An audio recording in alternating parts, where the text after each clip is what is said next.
The galaxy was full of great civilizations. Some had lived among the stars for 1,000,000 years. They built huge fleets, cities the size of moons, and weapons that could burn planets in minutes. In their councils, they spoke with pride about order, laws, and the importance of keeping lesser races in check. And then there were humans. Humans were late to the galactic stage. Earth was young compared to most homeworlds. Our technology was nothing compared to theirs. When we finally built ships that could travel faster than light, the aliens looked at us the way a farmer looks at wild animals that wander too close to his land. The first contact meeting was humiliating. Representatives of two powerful empires, the Sarkin Dominion and the Volari Union, gathered with humans.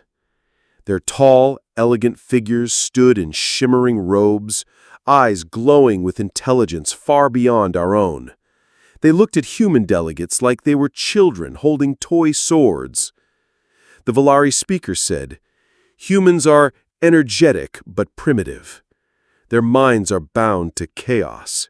They must not be given free rein in the galaxy." The Sarkin leader added, "They will follow the rules set by elder species. If they do not, they will be crushed." Our ambassadors tried to speak of peace, trade, and friendship, but the aliens had already decided. Earth was to be a protectorate, our fleets banned from leaving our system, our colonies monitored, our resources taxed. It was slavery with the polite mask. For a while, humans pretended to obey. We built only what they allowed. We sent ships under their supervision. But humans are not good at bowing forever.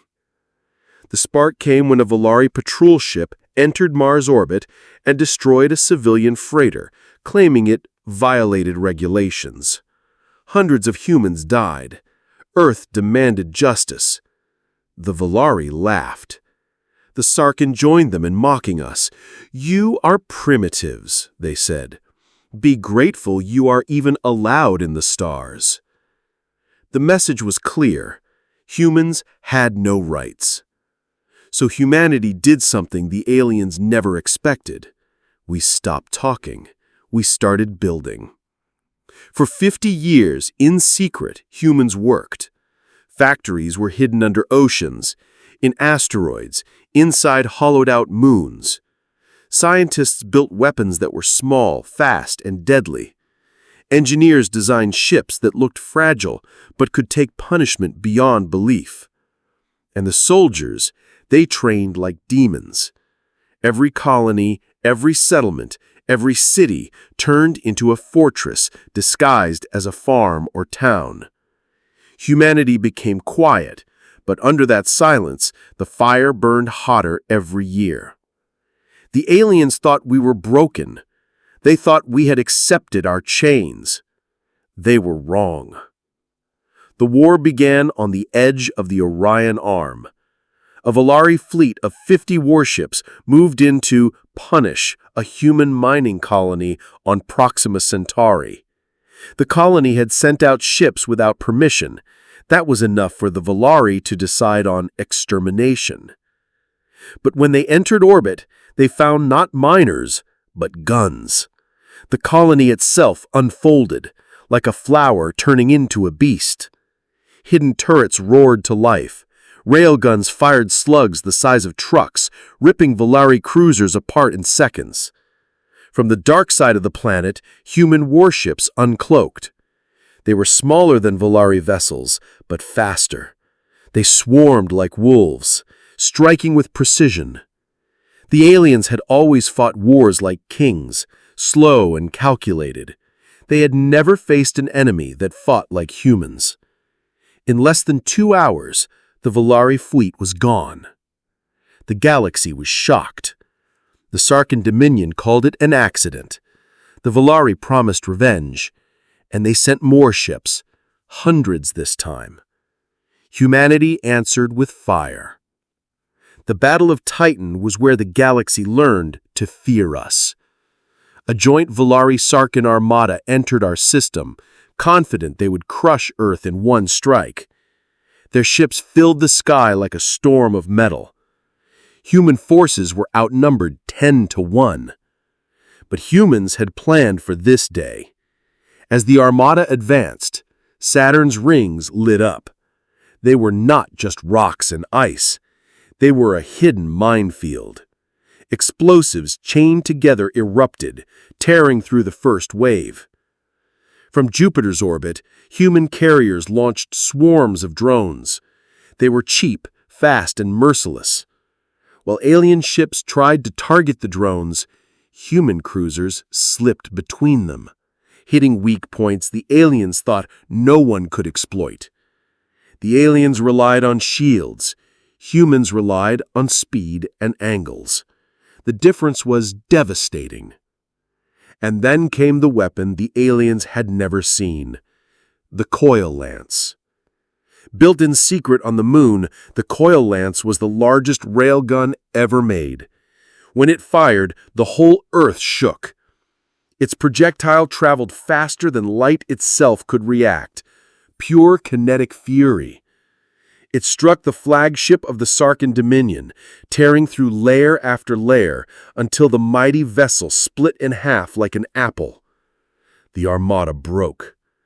The survivors tried to flee, but humanity did not let them. Every ship that entered our system was destroyed. The Volari flagship fell burning into Neptune's atmosphere. The Sarkin war leader's cruiser exploded before it could send a distress signal. For the first time in 1,000 years, two great powers suffered defeat. By humans.